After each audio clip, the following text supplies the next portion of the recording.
meus queridos irmãos, eu sou o diácono Ebert, da Diocese de Campos, e quero partilhar neste vídeo uma breve reflexão sobre o Evangelho narrado por São Marcos, em comemoração ao Jubileu de Ouro do mês da Bíblia. Motivados por esta data tão significativa para a Igreja do Brasil, os 50 anos do mês da Bíblia, que estamos a comemorar neste mês de setembro, queremos, portanto, junto com a animação bíblica pastoral do Leste 1, refletir sobre a cristologia marcana e dela nos alimentarmos. Vamos acolher esta palavra que ilumina e transforma a nossa vida.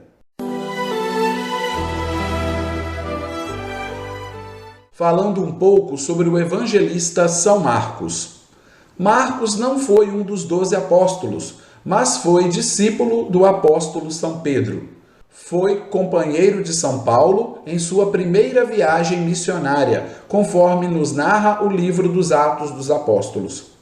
Em Marcos, no capítulo 14, versículo 51, encontramos uma alusão ao próprio autor, ao próprio evangelista Marcos. Vejamos no texto.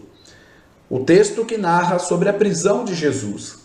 Seguia-o um jovem coberto somente de um pano de linho, e prenderam-no, mas lançando ele de si o pano de linho, escapou-lhe despido.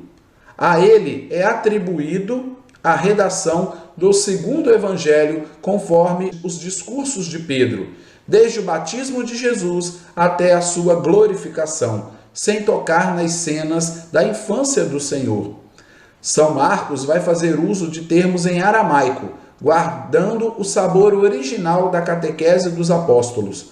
Dentre eles, Boanerges, filhos do trovão, Talita cume, filha, levanta-te, Éfata, abre-te, Abá, pai, Eloi, Eloi, lama sabactani, meu Deus, por que me abandonaste? Vão revelar que de fato o autor era judeu e que transmitia uma catequese outrora concebida em aramaico.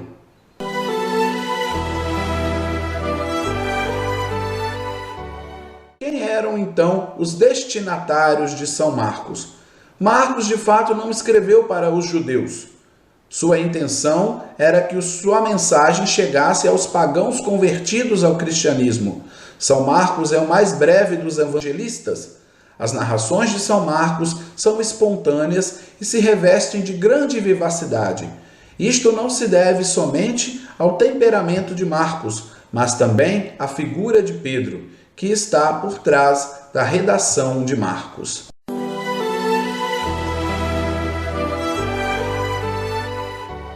Vejamos algumas características do Evangelho de São Marcos. Em Marcos, a divindade de Jesus é especialmente realçada por sua humanidade.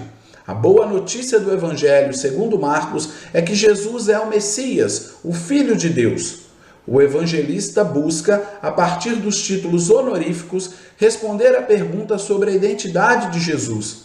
Apresenta-o como o verdadeiro homem, mas reconhece a sua divindade. Isto é, Jesus Cristo, do povoado de Nazaré, é o Filho de Deus, o Filho amado que todos devem escutar. É também Filho do homem, aquele que sofre, morre e ressuscita. A cristologia de Marcos ainda mostra que Jesus, tão simplesmente humano, é o Messias, o libertador do seu povo e da humanidade inteira.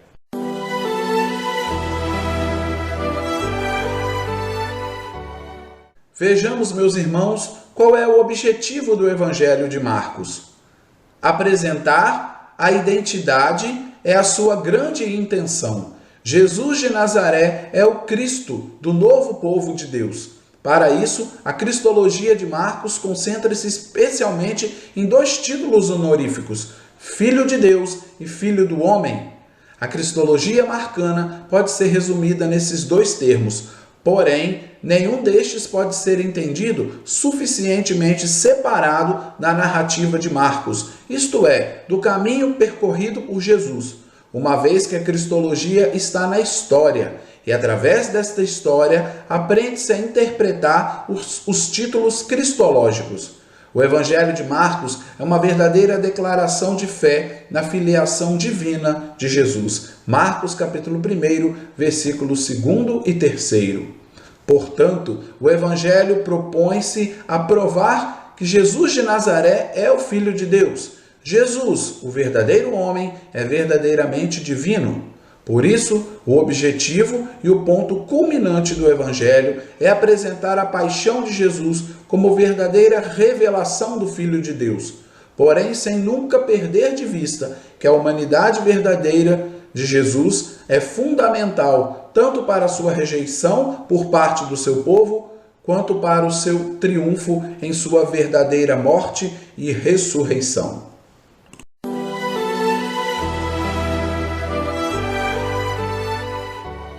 Jesus é o Messias incompreendido. No Evangelho de São Marcos, existe uma tendência a ocultar a identidade de Jesus como Messias. Tal fenômeno é denominado o segredo messiânico. Jesus manifesta o poder e impõe o silêncio. Ele não quis se manifestar como um Messias cheio de poder, mas aceita por obediência ao Pai a paixão e morte como um caminho necessário para a glória. Jesus é o Filho de Deus, mas em sua vida terrena trilha o caminho como servo de Deus. Incompreendido pelos homens e até pelos discípulos, ele é rejeitado pelo chefe dos povos. Ele é o Messias no sentido diferente daquilo que era esperado. São Marcos desejou mostrar o mistério mais profundo de Jesus. Ele possuía poderes divinos e de fato os manifestou, mas foi incompreendido e sofreu a hostilidade, que o levou à cruz, e sendo coroado pela vitória. Só assim ele foi plenamente compreendido. A vida e as ações humanas de Cristo em nada poderiam convencer alguém de que ele era verdadeiramente o Messias, pois ninguém em Israel esperava um Messias assim. Ninguém em Israel imaginava um Messias semelhante ao que Jesus se manifestou. Eles esperavam um Messias autoridade.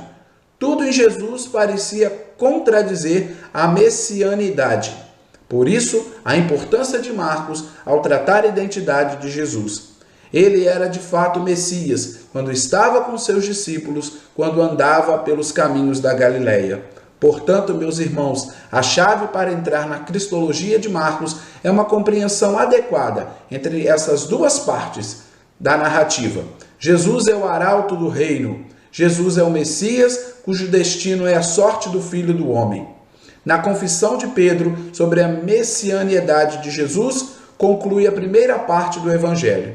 E a segunda parte será concluída com o segredo messiânico, revelado pela boca do centurião pagão. Verdadeiramente, ele era o Filho de Deus. São Marcos manifesta várias vezes a intenção de Jesus em ocultar a sua identidade de Messias, levando em conta o pensamento do povo sobre um Messias político, vencedor dos dominadores romanos, diferente dos pensamentos de Jesus, que se mostrou o Messias sofredor. Por outro lado, Jesus levaria em conta a condição da revelação, isto é, que a identidade messiânica de Jesus só pode ser descoberta por um dom de Deus. Portanto, meus irmãos, quero já concluir com você neste vídeo, neste tempo de júbilo, onde estamos a celebrar com muita alegria os 50 anos no mês da Bíblia, possamos nos dedicar à leitura orante da Palavra de Deus. Peçamos a graça do Divino Espírito Santo que nos ilumine na compreensão do texto, sobretudo na vivência desta mesma palavra. E de modo especial, possamos também nós, a partir da narrativa do Evangelho de São Marcos, reconhecer e acolher cada vez mais o Senhor, que vem em sua humanidade, pelo mistério da encarnação, manifestar a sua divindade. Verdadeiramente, o Filho do Carpinteiro é o Filho de Deus, que veio para nos salvar, que veio para salvar o seu povo e redimir toda a humanidade. Viva a santa palavra de Deus, que ilumina e transforma a nossa vida. São Marcos Evangelista, rogai por nós.